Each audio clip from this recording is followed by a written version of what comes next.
Welcome back to Evershine Coaching Center and Shah sir classes. I am Shah sir here.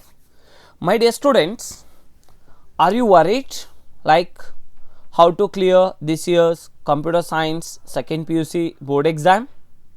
So which questions we want to study, how to plan to study, and also how to score in the upcoming board exam. So is there any chances? Most of the students may have doubt this. So is there any chances that in a day can we study all the subjects? Yes, of course you have a chance. So in this video we are going to give you the test series. So Evershine Coaching Center, the very first time we have started the test series. Okay, so here we are going to give you the questions from minimum to maximum marks. So I request all the students, please go through our all test series questions on the daily wise.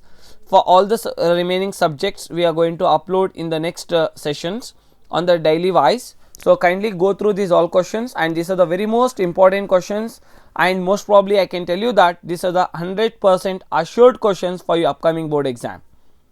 So my dear students, still if you are not subscribed to our YouTube channel Shah sir classes, kindly do subscribe it and click the bell icon, and after watching this video you can forward this video to all friends, let they also get benefited from our classes and the questions. Is this clear? And the PDF of this important page will be given in the below description. You can download from there. Thank you, take care, wish you all the best of luck.